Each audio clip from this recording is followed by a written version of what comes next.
গুরুজনেরা, জ্ঞানী মানুষজন সবসময় একটা কথা বলেন, ধৈর্য ধরো। শুধুমাত্র দুটো শব্দ, কিন্তু কতটা বিশাল সেটা বোঝার চেষ্টা করুন। ছোট একটা অস্ত্র হাতে নিন এবং একটা বিশাল পর্বতে নিরন্তর প্রহার করতে থাকুন। ধৈর্য ধরে সেই কাজ করতে থাকুন। এমন একদিন আসবে, এই বিশাল পর্বতে আপনি একটা পথ তৈরি করবেন। কোনো ধনুর্ধর যখন নিজের বিদ্যা অর্জন করেন, তখন তাকেও ধৈর্য ধরতে হয়, তার নিজেকে সময় দিতে হয়, তবেই সে ধনুর্বিদ্যা শিখতে পারে। সেইভাবে আমাদের জীবনেও ধৈর্য ধরার খুব প্রয়োজন। পরিবারে ধৈর্য রাখতে পারলে তাহলে আস্তে আস্তে দেখবেন প্রেম বৃদ্ধি পাচ্ছে। সমাজে যদি ধৈর্য রাখতে পারেন, তাহলে আস্তে আস্তে এই সমাজ আপনাকে সম্মান করবে। যদি নিজের জীবনে ধৈর্য রাখতে পারেন, তাহলে নিজে থেকেই আত্মবিশ্বাস বাড়বে, নিজের বিকাশ হবে। জীবনে সবই সম্ভব যদি ধৈর্য রাখতে পারেন। হয়তো আস্তে আস্তে হবে, কিন্তু হবে অবশ্যই। শুধু ধৈর্য রাখুন, কারণ ধৈর্যই সব থেকে বড় পুঁজি। আসুন আর আমার সাথে ভালোবেসে বলুন, রাধা রাধা। আমাদের জীবনে যখনই আমরা কোনো বড় দায়িত্বের সম্মুখীন হই, তখন আমরা তার থেকে দূরে পালাই, আর এই অজুহাত দিই যে না না, এত বেশি ভার বহন করার যোগ্যতা আমার নেই, আমি করতেই পারবো না। দেখুন, এই সংসারে ভিন্ন ভিন্ন ধরনের গাছ আছে, ছোট গাছ, বড় গাছ, কিন্তু বটগাছের মতো বড় এবং নিবিড় গাছ আর একটাও নেই। সে নিঃস্বার্থভাবে এই সংসারকে সেবা করে যায়, ছায়া প্রদান করে, শীতলতা প্রদান করে। আর যখন এমন সময় আসে যখন তার ওপর বোঝা অত্যন্ত বেড়ে যায়, সে কিন্তু কোনোভাবেই ভেঙে পড়ে না। তখন সে নিজের নিঃস্বার্থ কর্মের ফল লাভ করে, সেই নিঃস্বার্থ কর্ম যা সে করেছে। তার দেহ থেকে ছোট ছোট ঝুড়ি বার হয় এবং তা কাণ্ডের আকার ধারণ করে। সেই কাণ্ড মাটির কাছে পৌঁছয় এবং তারপর তা বটগাছের সহায়ক হয়ে ওঠে। সে ভেঙে পড়ে যায় না। এইভাবে আপনিও জীবনে নিঃস্বার্থভাবে সবার সেবা করুন, ভালোবাসুন, সবাইকে সাহায্য করুন। যেদিন আপনার ওপর বোঝা অত্যন্ত বেড়ে যাবে, সেদিন এই সব মানুষ আপনাকে সাহায্য করার জন্য আসবেন, আপনার শক্তি হয়ে উঠবেন, আর আপনি বটগাছের মতোই মহান এবং বিশাল হয়ে উঠবেন। আসুন আর আমার সাথে ভালোবেসে বলুন, রাধা রাধা। একটা শব্দ আছে, পরিস্থিতি। অনেক মানুষের মুখে আমরা এই শব্দ শুনি। জীবনে যখন অসফল হই, দুঃখ আসে, সংকট আসে, কোনো বিপদ ঘনিয়ে আসে, তখন সমস্ত দোষ আমরা পরিস্থিতির ওপর চাপিয়ে দিই। আর দেখতে গেলে কোথাও না কোথাও ঠিকই করি। এই পরিস্থিতি প্রত্যেক দিনের মতো পাল্টাতে থাকে, কিন্তু এই দিন, এই রাত, এমন কেউ আছেন যিনি এর ওপরেও নিয়ন্ত্রণ সাধন করেন, আর তিনি হলেন সূর্য। ঠিক সেই রকমই আমাদের জীবনেও সূর্য হলো এই মন। যদি এই মনের উপর আমরা নিয়ন্ত্রণ করতে পারি, তাহলে আমরা জীবনকেও নিয়ন্ত্রণ করতে পারবো। প্রথমে এই মনের রাজা হয়ে উঠতে হবে। তাই মনে রাখবেন, যদি মন দুর্বল হয়, তাহলে পরিস্থিতি আমাদের সমস্যা বলে মনে হবে। এই মন যদি স্থির হয়, পরিস্থিতি প্রতিস্পর্ধা বলে মনে হবে।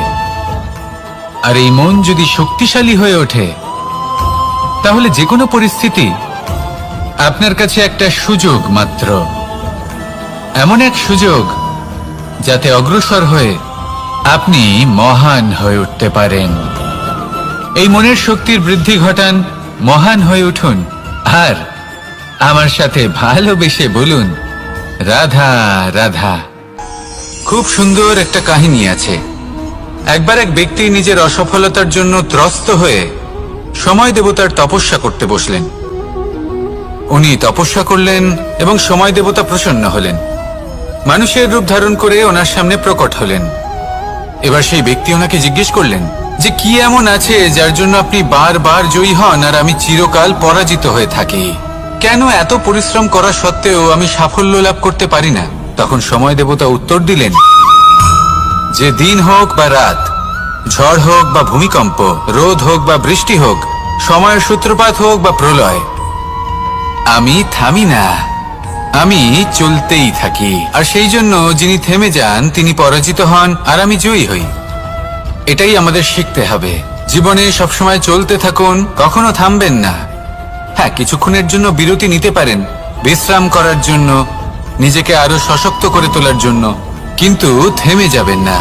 নিরন্তর কর্ম করতে থাকুন, পরিশ্রম করতে থাকুন, তবেই এই সংসার আপনাকে মনে রাখবে। আসুন আমার সাথে ভালোবেসে বলুন, রাধা রাধা। মানুষ তার জীবনে দুই ধরনের পরিস্থিতিকে খুব ভয় পায়।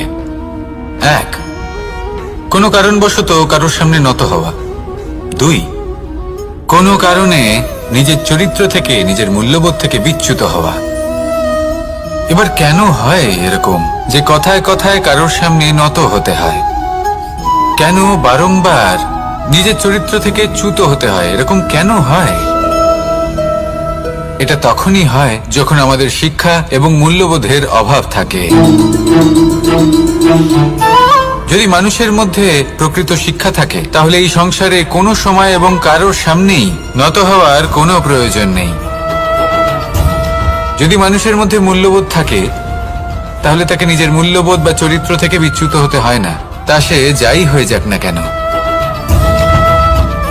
কোনো বালককে যদি জন্ম থেকেই সুশিক্ষার অধিকারী করা হয়, শিক্ষিত করা হয়, মূল্যবোধের অধিকারী করা হয়, তবে সে এই সংসারে এমন কর্ম করবে যাতে সে নিজেকে, নিজের পরিবারকে, সমগ্র সমাজকে গর্বিত করতে পারে। শিক্ষা লাভ করুন, মূল্যবোধ লাভ করুন, এবং আমার সাথে ভালোবেসে বলুন, রাধা রাধা। আমাদের সকলের জীবনে একটা লক্ষ্য থাকে যেটা আমরা লাভ করতে চাই। ঠিক যেন একটা প্রতিস্পর্ধা বিদ্যমান যে কে সব থেকে আগে নিজের লক্ষ্যে পৌঁছতে পারবে। আর সেই জন্য আমরা সকলেই খুব তাড়াতাড়ি এগোতে চেষ্টা করি, বড় এবং দীর্ঘ পদক্ষেপ ফেলি, যাতে তাড়াতাড়ি নিজের লক্ষ্যে পৌঁছতে পারি। কিন্তু এক অত্যন্ত গুরুত্বপূর্ণ বিষয় আছে, সবসময় লক্ষ্য সামনে থাকবে না, কখনো কখনো তা খুঁজতে হয়। এই যাত্রা খুব কঠিন হতে পারে, আর ঠিক এই কারণেই সবসময় দ্রুত গতিতে চলা বা তাড়াতাড়ি পথে চলা সেটা আবশ্যক নয়। তার থেকেও বেশি গুরুত্বপূর্ণ হলো ভেবেচিন্তে তারপর পথ চলা। যদি ভেবেচিন্তে পদক্ষেপ ফেলেন, চলতে পারেন, তাহলে সেটাই সর্বশ্রেষ্ঠ পদক্ষেপ। কখন কোন দিকে যেতে হবে, কখন কোথায় দিক পাল্টানো যাবে না, কখন গতি বেশি রাখতে হবে, কখন কম, কখন থামবো, কখন চলবো, এই সব কিছুর বিষয়ে জ্ঞান অত্যন্ত গুরুত্বপূর্ণ, এবং ভেবে চিন্তে চলতেই হবে। সেই জন্য শুধু তীব্র গতিতে সামনে এগোলে চলবে না, ভাবনা চিন্তা করে এগোতে হবে। আসুন আমার সাথে ভালোবেসে বলুন, রাধা রাধা। পায়েস হলো আমার বিশেষ প্রিয়। এর মধুর স্বাদ মনকে প্রফুল্ল করে তোলে। ছোটবেলায় মা আমার জন্য পায়েস বানাতেন এবং আমাকে বলতেন যে গরম থাকতে থাকতে খেয়ে নে কানাই, ঠান্ডা হয়ে গেলে ভালো লাগবে না। কিন্তু আমিও দুষ্টু ছিলাম, ঠান্ডা হওয়া পর্যন্ত অপেক্ষা করতাম, আর ঠান্ডা হয়ে যাওয়ার পরে মার কাছে যেতাম আর ওনাকে বলতাম যে মা, পায়েস তো ঠান্ডা হয়ে গেছে, এটা গরম করে দিন। তখন মা হাসতেন আর বলতেন যে পায়েস না হয় আমি আবার গরম করে দেব কানাই, কিন্তু এর মধুর স্বাদ, সেই মিষ্টত্ব, সেই সুবাস, সেটা আবার ফিরে আসবে না। কথাটা সত্যি, আর এই সত্যটাই আমাদেরও জীবনের সত্য।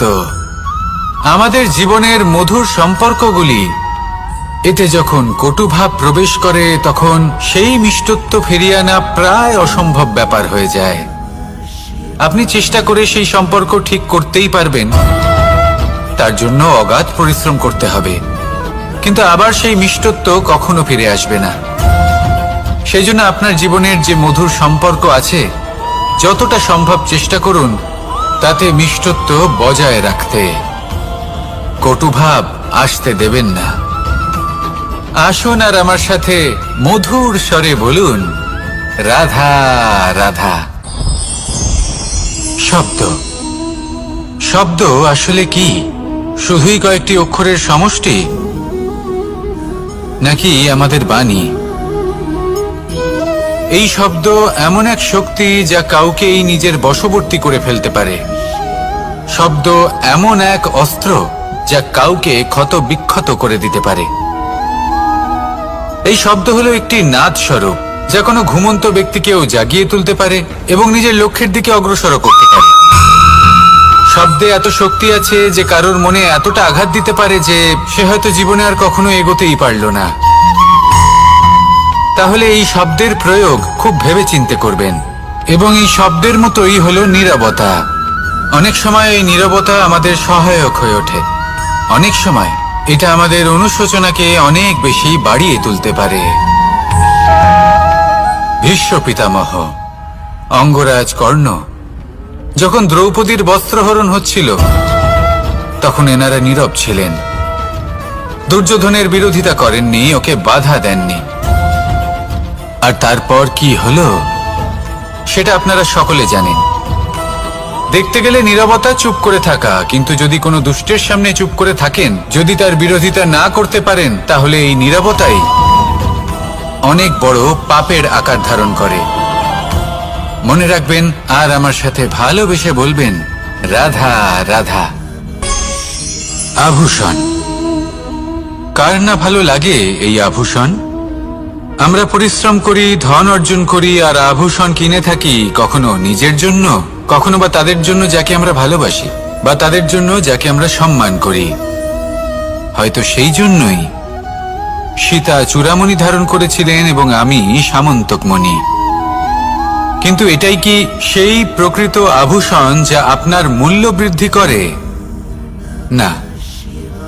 শ্রীরামের আভূষণ হলো ওনার নম্র ভদ্র ব্যবহার। মাতা সীতার আভূষণ হলো ওনার সততা, ওনার নিষ্ঠা, ওনার ত্যাগ। অর্জুনের আভূষণ ছিল ওনার একাগ্রতা। রাধার আভূষণ ওনার প্রেম। এই আভূষণ কোথাও নেই, আপনার মনে আছে। যদি আপনার মনে মিষ্টতা থাকে, তা শান্ত হয়, তাতে সততা থাকে, নিষ্ঠা থাকে এবং প্রেম থাকে, তাহলে আপনার অন্য আর কোনো আভূষণের কোনো প্রয়োজন নেই। আপনি যতই ভিড়ের মাঝে থাকুন, আপনার ঔজ্জ্বল্য চোখে পড়বে। আসুন আর আমার সাথে ভালোবেসে বলুন, রাধা রাধা। এই সংসারের সবথেকে বড় সত্যি হলো জন্ম এবং মৃত্যু। কিন্তু আরো বড় একটা সত্য আছে, মিত্র এবং শত্রু, যা আমাদের সকলের জীবনে থাকে। মিত্র সে যে আমাদের সঙ্গ দেয় এবং সংসারের সবথেকে উঁচু শিখরে আমাদের নিয়ে যায়, এবং শত্রু সে যে যে কোনো মুহূর্তে যে কোনো শিখর থেকে আমাদের নিচে ফেলে দিতে পারে। এবার বিচিত্র ব্যাপার হলো এটাই যে আমরা নিজেরাই এদের সাথে নিয়ে চলি, নিজেরাই এদের পালন করি। তা কি করে? প্রথমে বুঝুন এই মিত্র এবং শত্রু কারা। আপনার নিজের মন, আর কেউ নয়। এই মনই হলো মিত্র যখন তাতে ভারসাম্য বজায় থাকে, তা নিয়ন্ত্রিত থাকে, তা পবিত্র হয়। কিন্তু যদি এই মন অনিয়ন্ত্রিত হয়ে পড়ে, যদি আপনাকে সে নিয়ন্ত্রণ করতে শুরু করে, তখন সেই আপনার সবথেকে বড় শত্রু হয়। সেই জন্য এই মনের ওপর নিয়ন্ত্রণ রাখতে শিখুন, এতে ভারসাম্য বজায় রাখতে শিখুন। তাহলে আপনি এমন এক বন্ধুকে পাবেন যে আপনাকে এই সংসারের শিখরে পৌঁছে দেবে। আসুন আমার সাথে ভালোবেসে বলুন, রাধা রাধা। ঈশ্বর আসলে কে? সংসারের বেশিরভাগ মানুষের কাছে ঈশ্বর হলেন এই সংসারের রচয়িতা, পালনকর্তা। কারোর কাছে উনি জ্ঞাতা, কারোর কাছে উনি হলেন আস্থার প্রতীক, আবার কারোর জন্য শুধুমাত্র অন্ধ বিশ্বাস। কিন্তু এই ঈশ্বর কি কোনো শরীর, নাকি একটা বোধ, নাকি শুধুই শ্রদ্ধা?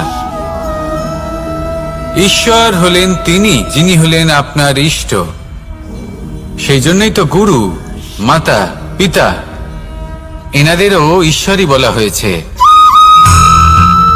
যাদেরকে আমরা ঈশ্বর বলে মনে করি, যারা আমাদের ইষ্ট, তারা আমাদের একটি পথ দেখান, একটি দিকে চালিত করেন। সেই পথে চলে আপনি শুভ কর্ম করতে পারেন, আর যখন কোনো ব্যক্তি তার ঈশ্বরের আদেশ পালন করেন তখন সে নিজে থেকেই শুভ পথে অগ্রসর হয়ে যান।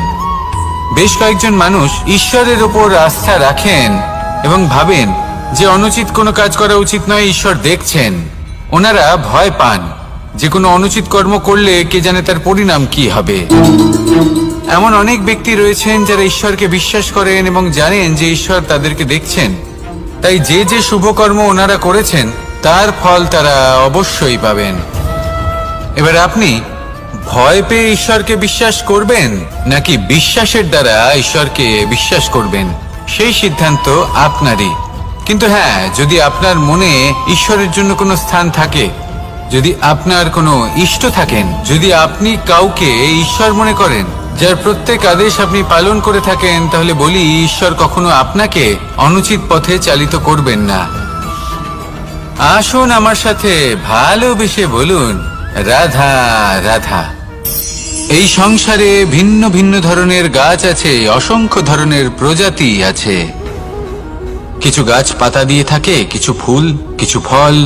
কেউ ছায়া প্রদান করে, কেউ শীতলতা প্রদান করে, কেউ নিজেকে খুব কষ্ট দিয়ে এই সংসারের বিকাশে সহায়ক হয়ে ওঠে। কিন্তু এই সবার মধ্যে একটা বিষয় কিন্তু সমান, এরা প্রত্যেকেই পাতা ছাড়া, ফুল ছাড়া, ফল ছাড়া জীবিত থাকতেই পারে, কিন্তু কোনো বৃক্ষই শিকড় ছাড়া বেঁচে থাকতেই পারে না। এটাই হলো রাধার। ঠিক সেইভাবেই আমাদের জীবনে শক্তি হোক, ধন হোক বা সাফল্য হোক, আমাদের পরিবারের প্রসন্নতাই হোক, এই সব কিছুর আধার হলো, সবকিছুর মূল হলো পরিশ্রম। তাই জীবনে চিরকাল পরিশ্রম করতে থাকুন। যদি আপনি জীবনে মহান হবার পথে অগ্রসর হতে চান, তাহলে পরিশ্রম করুন। এই পরিশ্রম দ্বারাই নিজের পরিবারকে প্রসন্ন করুন, নিজের বন্ধুদের প্রসন্ন করুন, এই সমাজকে গর্বিত করুন। আসুন আমার সাথে ভালোবেসে বলুন, রাধা রাধা। কখনো কোনো বাগানের কোনো বৃক্ষকে দেখেছেন যেখানে সুগন্ধি ফুল থাকে, রসালো ফল থাকে? তখন মন প্রফুল্ল হয়ে ওঠে, মন থেকে সেই বৃক্ষের প্রতি ভালোবাসা জন্মায়। কিন্তু যিনি বাগানের মালিক, শুধুমাত্র তিনিই জানেন যে কিভাবে এই বৃক্ষকে আগলে রাখতে হয়, কিভাবে তার পরিচর্যা করলে এতে সুন্দর সুগন্ধি ফুল হবে, রসালো ফল হবে। কখনো কখনো প্রয়োজনের থেকে বেশি রোদ পেলে এই বৃক্ষগুলি শুকিয়ে যায়, প্রয়োজনের থেকে কম রোদ পেলেও এই বৃক্ষ কিন্তু শুকিয়ে যায়। প্রয়োজনের থেকে কম জল যদি পায়, এই বৃক্ষ শুকিয়ে যেতে পারে। প্রয়োজনের থেকে অতিরিক্ত জল যদি পায়, তখনও এই বৃক্ষের শিকড়গুলি নষ্ট হয়ে যেতে পারে। এবার এটাই কিন্তু আমাদের সংসারের সাথেও হয়। আমাদের সংসারের সকল প্রতিভাশালী ব্যক্তি, যেমন লেখক, বিচারক, প্রবক্তা, যোদ্ধা, এদের সবার ক্ষেত্রে এই কথাটাই প্রযোজ্য। যদি বেশি প্রশংসা করা হয়, তাহলেও এরা হারিয়ে যাবেন। প্রয়োজনের থেকে বেশি যদি নিন্দা করা হয়, তখনও তারা নত হয়ে পড়বেন। তাহলে আপনি এদের রক্ষা করুন এবং নিজেদেরও। মনে রাখবেন একটা কথা, জেনে রাখুন কখন কোন নিন্দায় আপনি লজ্জিত হবেন না, আর কখন কোন প্রশংসার দ্বারা নিজের মধ্যে অহংবোধ জাগ্রত করবেন না। এই মন সুপ্রসন্ন হয়ে বলবে, রাধা রাধা। সময় কত বিচিত্র হয়। সময় আমাদের পক্ষে থাকলে আমরা নিজেদের রাজা মনে করে নিই, আর সেই সময় যদি বিপক্ষে চলে যায়, তাহলে নিঃস্ব হতে সময় লাগে না। তাই মানুষের একটা অভ্যেস আছে, খারাপ সময়ের জন্য কিছু সঞ্চয় করা।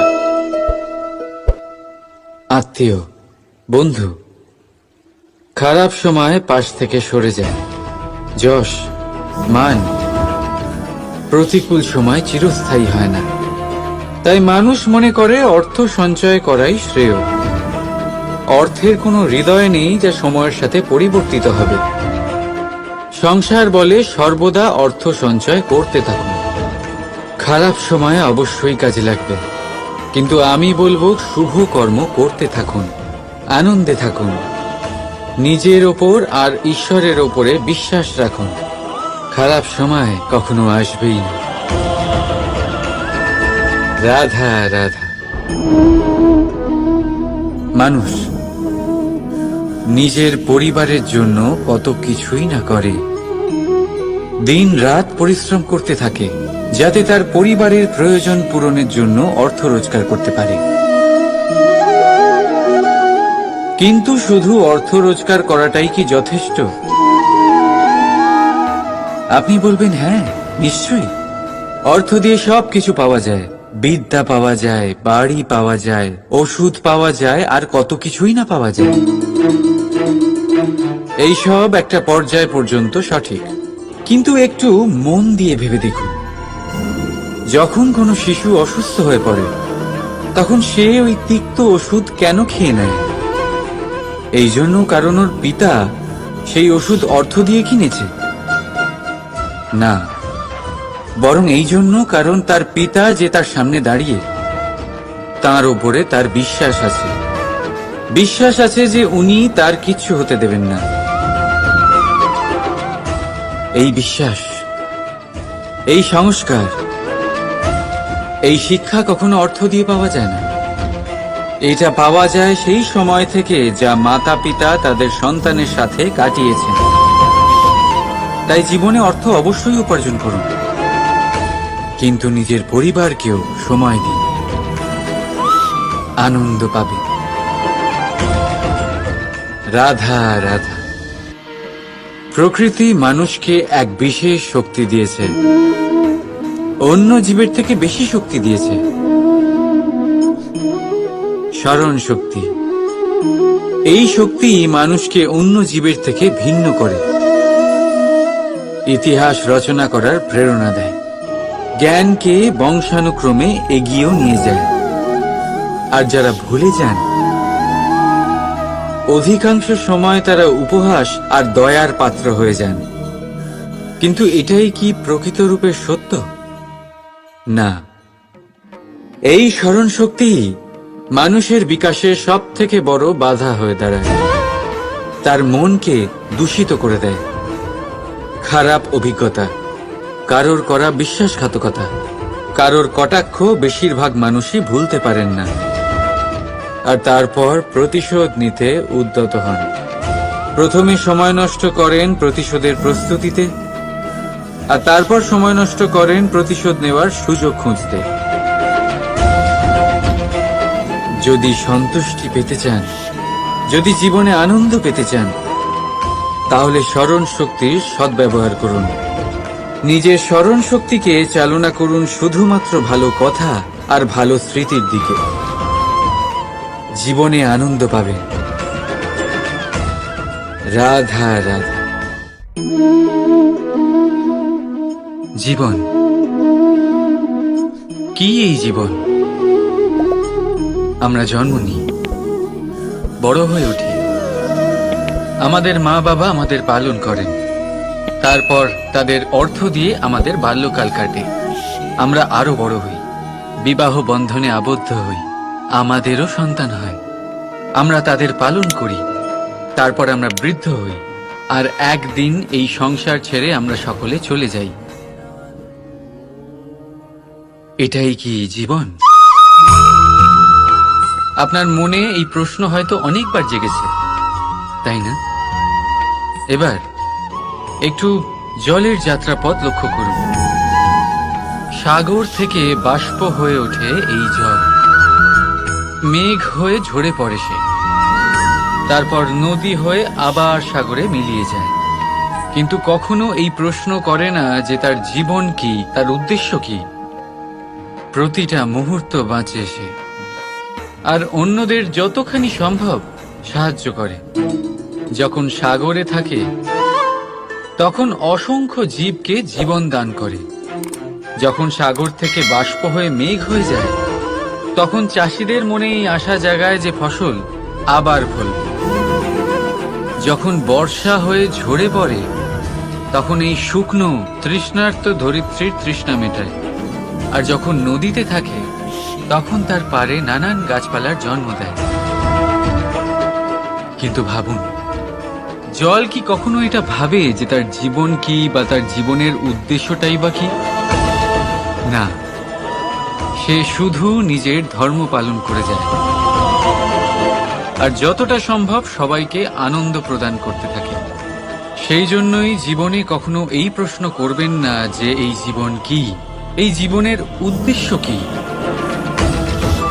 শুধু এই জীবন বাঁচুন আর যতটা সম্ভব সবাইকে আনন্দ প্রদান করুন। মন প্রসন্ন হয়ে বলবে রাধা রাধা। কখনো বৃষ্টির জন্য হওয়া কাদার মধ্যে দিয়ে আপনি নিজের বাড়ি ফিরেছেন? পাদুকা পরার জন্য আপনি ওই কাদা থেকে অবশ্যই বেঁচে যান, কিন্তু সেই পাদুকা থেকে আগত নোংরা কাদার ছিটে আপনার বস্ত্রকে ময়লা করেই দেয়। কিন্তু তাও সেই ছিটের জন্য আপনার বস্ত্র ময়লা হয়ে যাবে, সেই জন্য আপনি পাদুকা পরা ছেড়ে দেন না। ঠিক সেইভাবেই জীবনে এমন কিছু মানুষও আসেন যারা পাদুকার মতো হন, যারা আপনাকে কাদার থেকে বাঁচিয়ে নেন, কিন্তু বস্ত্ররূপী আপনার মনের উপরে আশঙ্কার দাগ ছেড়ে যান। এইসব মানুষের জন্য নিজের মন ছোট করার কোনো প্রয়োজন নেই। প্রয়োজন আছে শুধু এটা ভাবার যে আপনি নিজের পা কাদার থেকে বাঁচাবেন নাকি আপনার বস্ত্র। জীবনে গম্ভীর হওয়া ভালো কথা, কিন্তু সমস্ত বিষয় যদি গম্ভীরভাবে ভাবতে থাকেন তাহলে জীবনের আনন্দটাই শেষ হয়ে যাবে। এই সংসার অস্থায়ী, এখানে এমন কিছুই নেই যা চিরকাল জীবিত থাকবে। তাই যতক্ষণ এই জীবন আছে সন্তুষ্টি আর আনন্দ নিয়ে বাঁচুন। নিজের ওপর আগত কাদার ছিটের দিকে মন দেবেন না, শুধু আনন্দ বিতরণ করুন। মন প্রসন্ন হয়ে বলবে রাধা রাধা। আজ আপনাকে একটা গল্প শোনাচ্ছি। একদিন এক ব্যক্তি নিজের দ্বারে লিখে দিলেন, আজ আমি ভীষণ দুঃখী, আজ আমার সাথে কেউ দেখা করতে আসবেন না। কিছুক্ষণ পরে তার এক বন্ধু এল, সেই লেখা পড়ল, তাও গিয়ে তার সাথে দেখা করল। সে বলল, আমি লেখাপড়া জানি না, কিন্তু আমার বন্ধুর মনের এই বেদনা, এটা আমাকে সবসময় ডাক দেয়। এরাই হলো আসল বন্ধু। কোনো কারণে আপনি যদি দুঃখ পান, কোনো সমস্যার সমাধান না বের করতে পারেন, এই সংসার থেকে আলাদা হয়ে যেতে চান, তাও এই বন্ধু আপনার সাথেই থাকবে। সমস্যার সমাধান না দিতে পারলেও আপনার সম্বল হয়ে অবশ্যই থাকবে। হয়তো আপনার দুঃখ কম করতে পারবে না, কিন্তু আশার আলো অবশ্যই দেখাবে। যখন আপনি সংসারের থেকে আলাদা হয়ে যান, তখনও আপনার সাথে যুক্ত থাকে আপনার এই বন্ধু, আসল বন্ধু। এবারে আমরা মানুষেরা বড়ই বিচিত্র। তারা সব সময় যে কোনো জিনিসের মাহাত্ম্য দুবার বুঝতে পারে। এক, তা পাওয়ার আগে। দুই, তা হারাবার পরে। এবারে ঠিক এরকমই আমাদের বন্ধুরাও হয়। যদি আজ আপনার বন্ধুরা আপনার সাথে থাকে, তাদের প্রতি কৃতজ্ঞ থাকুন, তাদের প্রসন্ন রাখুন, তাদের মাহাত্ম্য বুঝুন। কারণ একবার আপনি এদের হারালে অনুতাপ করলেও আর এদের ফেরত পাবেন না। তাই ভালোবাসুন, বন্ধুত্ব বজায় রাখুন, আর আমার সাথে প্রসন্ন হয়ে বলুন রাধা রাধা। আমাদের মধ্যে বহু মানুষ মাঝে মাঝে নিজেকে অকর্মণ্য মনে করি, ভেবে নিই যে এত চেষ্টা করার পরেও কিছুই পেলাম না, আর হয়তো পরেও কিছুই পাবো না। আর সেই জন্য নিজের জীবনের সমস্ত বোঝা অন্য কারোর কাঁধে চাপিয়ে দিই, নিজের ওপরে বিশ্বাস হারিয়ে ফেলি। কেন বুঝতে পারেন না এই কথাটা? যে যতক্ষণ না পায়ে কোনো কাঁটা ফুটবে, ব্যক্তি কি করে বুঝতে পারবে যে এরপর থেকে নিচে তাকিয়ে চলতে হবে। সূর্যকে নিজে জ্বলতে হয় যাতে বাকিদের প্রকাশ দিতে পারে সে। রাতের অন্ধকারের সাথে লড়াই করার জন্য চন্দ্রিমাকে আকাশে একা উজ্জ্বল হতে হয়। নদী নিজের যাত্রা কি করে করে, নিজের পথ কি করে নির্মাণ করে, সে পাথরের সাথে লড়াই করে তা বানায়। যদি স্বয়ং আপনি নিজের সাহায্য করতে অক্ষম হন, তাহলে নিশ্চিতভাবে আপনার এই জীবন ব্যর্থ হয়ে যাবে। তাই মনে রাখবেন, এই সংসারে নিজের জীবনের ভার নিজের কাঁধেই বহন করতে হয়। অন্যের কাঁধের ওপর শুধুমাত্র পরলোক যাত্রা হয়। সেই জন্য এই সংসারে জীবিত সেই যে আত্মনির্ভর।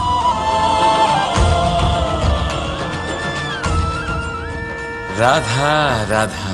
সময়, কথায় বলে সময়ের পূর্বে কিছুই হয় না। প্রতিটা ঘটনার একটা সময় থাকে। সময়ের আগে না সূর্যোদয় হয় আর না সূর্যাস্ত হয়। সময়ের পূর্বে গাছে না ফুল ফোটে না ফল ধরে।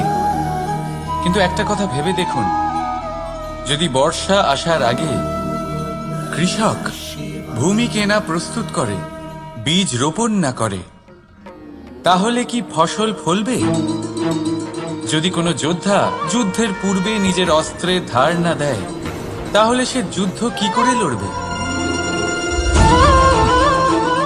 এর মানে এটাই হলো যে সময় আপনার যখন আসার তখন অবশ্যই আসবে, কিন্তু ততক্ষণ এটাও গুরুত্বপূর্ণ যে আপনি নিজেকে তার জন্য তৈরি রাখুন। কারণ এই সুযোগ, এই কথাটা শুনতে যত ছোট, এটা আসেও ততটা কম সময়ের জন্য, তারপর চলেও যায়। এবার যদি সুযোগ আপনার হাতে আসে আর আপনি তার জন্য তৈরি না থাকেন, তাহলে আপনি সাফল্য কি করে পাবেন? তাই আপনি সঠিক সময়ের জন্য অপেক্ষা করুন, সেই সুযোগের জন্য অপেক্ষা করুন, কিন্তু ততক্ষণ নিজের চেষ্টার দ্বারা নিজেকে আরো সক্ষম করে তুলুন। কারণ সাফল্য আপনার জন্য অপেক্ষা করছে, শুধু আপনি তার জন্য তৈরি থাকুন। রাধা রাধা। কথা মানুষের পাওয়া সবচেয়ে অদ্ভুত উপহার। এই কথাই মানুষকে এই সংসারের সমস্ত প্রাণীর থেকে ভিন্ন করে তোলে, সংসারের সবচেয়ে উপরে নিয়ে যায়। এই কথার কারণেই আমরা একে অপরের সাথে ভাব আদান প্রদান করি। আমি আমার মনের ভাবনা অন্য কাউকে ব্যক্ত করতে পারি, অন্য কেউ তাদের ভাবনা আমাকে ব্যক্ত করতে পারে। এই কথাই আমাদের সবচেয়ে বড় ঢাল। এবারে দেখুন, আপনি নিশ্চয়ই লক্ষ্য করেছেন, কারোর কথা মধুর হলে লোকে তাকে ভালোবাসে, তাকে নিজের বন্ধু বানায়। সেইভাবেই যদি কারোর কথা কঠোর হয়, তাহলে লোকে তাকে ঘৃণা করে, তাকে নিজের শত্রু মনে করে। এই কথাই ভাষা হয়ে আমাদের ইতিহাস রচনা করে। তবে আমরা কি সত্যি বাণীর বিষয়ে অতটাই ভাবি যতটা আমাদের ভাবা উচিত? ভেবে দেখুন, মানুষের কথা বলতে শিখতে কত সময় লাগে। কোনো বালক 1.5 বছর বয়সে কথা বলতে শেখে, কেউ 2 বছরে, কেউ 3।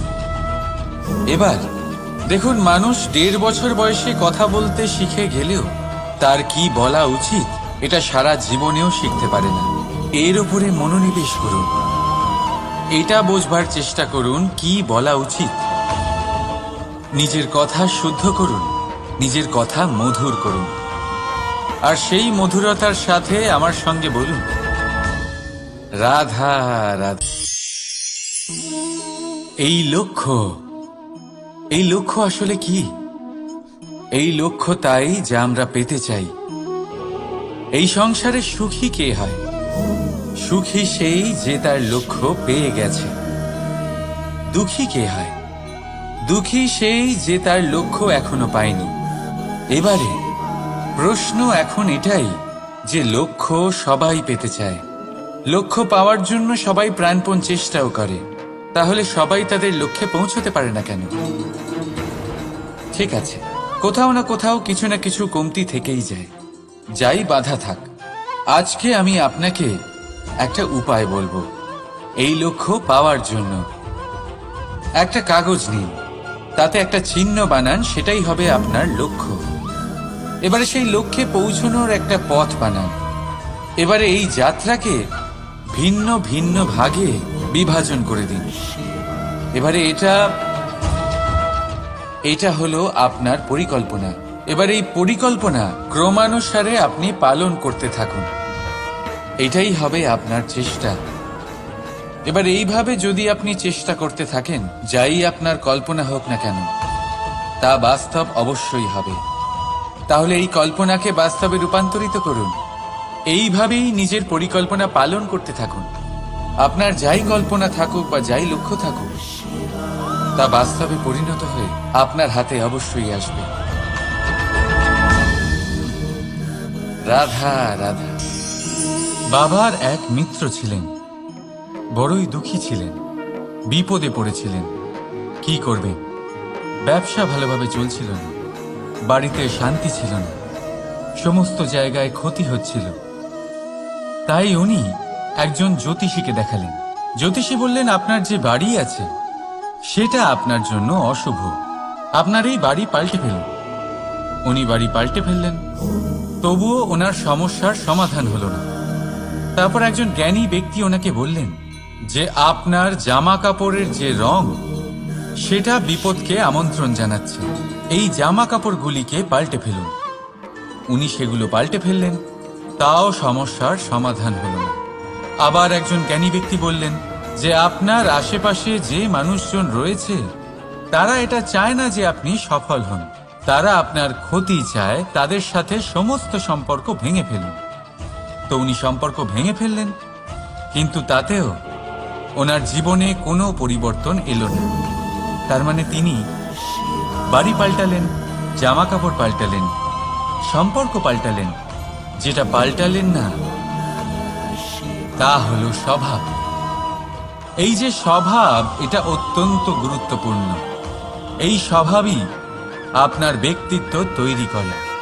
তাই নিজের স্বভাব শুধরে ফেলুন, তাতে ভালো পরিবর্তন আনুন, সব কিছু ভালোই হবে। রাধা রাধা। ক্রোধ। লোকে বলে যে এই ক্রোধ পাপেরই মূল, কিন্তু সত্যি কি এই ক্রোধ পাপের মূল? একটু ভেবে দেখুন, এই ক্রোধ বাস্তবে আসলে কি? এই ক্রোধ একটা অনুভূতি যা আপনার মধ্যে হঠাৎই অসীমিত তেজ সঞ্চালন করে। এবারে আমি আপনাকে কিছু উদাহরণ দিচ্ছি যাতে আপনি বুঝতে পারেন যে ক্রোধ আপনার জন্য ভালো কি না। যদি কারোর সাথে অন্যায় হয় আর এটা দেখে আপনার ক্রোধ হয়, আর এই ক্রোধ আপনাকে তার সাহায্য করতে প্রেরণা যোগায়, তাহলে এই ক্রোধ অবশ্যই ভালো। যদি কোথাও আপনি দেখেন যে কোনো নারীর উপরে অত্যাচার হচ্ছে আর সেটা দেখে আপনার ক্রোধ হয়, আর এই ক্রোধ আপনাকে তার সাহায্য করতে সাহস যোগায়, তাহলে এই ক্রোধ অবশ্যই ভালো। যদি এই সংসারে কোথাও আপনি কোনো অনৈতিক কাজ বা ছলনা দেখেন আর আপনার তাতে ক্রোধ না হয়, কিছুই অনুভব করেন না, তাহলে এটা কাপুরুষতা। তার মানে এটাই যে আপনি আপনার মনুষ্যত্ব হারিয়ে ফেলেছেন।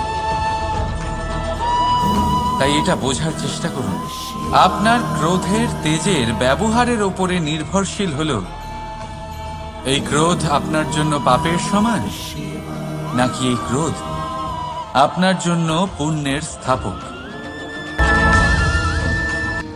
রাধা রাধা। বাবার এক মিত্র ছিলেন, বড়ই দুঃখী ছিলেন, বিপদে পড়েছিলেন। কি করবেন? ব্যবসা ভালোভাবে চলছিল না, বাড়িতে শান্তি ছিল না, সমস্ত জায়গায় ক্ষতি হচ্ছিল। তাই উনি একজন জ্যোতিষীকে দেখালেন। জ্যোতিষী বললেন, আপনার যে বাড়ি আছে সেটা আপনার জন্য অশুভ, আপনার এই বাড়ি পাল্টে ফেলুন। উনি বাড়ি পাল্টে ফেললেন, তবুও ওনার সমস্যার সমাধান হলো না। তারপর একজন জ্ঞানী ব্যক্তি ওনাকে বললেন যে আপনার জামা কাপড়ের যে রং, সেটা বিপদকে আমন্ত্রণ জানাচ্ছে। এই জামা কাপড়গুলিকে পাল্টে ফেলুন। উনি সেগুলো পাল্টে ফেললেন, তাও সমস্যার সমাধান হলো না। আবার একজন জ্ঞানী ব্যক্তি বললেন যে আপনার আশেপাশে যে মানুষজন রয়েছে তারা এটা চায় না যে আপনি সফল হন, তারা আপনার ক্ষতি চায়, তাদের সাথে সমস্ত সম্পর্ক ভেঙে ফেলুন। তো উনি সম্পর্ক ভেঙে ফেললেন, কিন্তু তাতেও ওনার জীবনে কোনো পরিবর্তন এলো না। তার মানে তিনি বাড়ি পাল্টালেন, জামা কাপড় পাল্টালেন, সম্পর্ক পাল্টালেন, যেটা পাল্টালেন না তা হলো স্বভাব। এই যে স্বভাব, এটা অত্যন্ত গুরুত্বপূর্ণ। এই স্বভাবই আপনার ব্যক্তিত্ব তৈরি করে। তাই নিজের স্বভাব শুধরে ফেলুন, তাতে ভালো পরিবর্তন আনুন, সব কিছু ভালোই হবে। রাধা রাধা।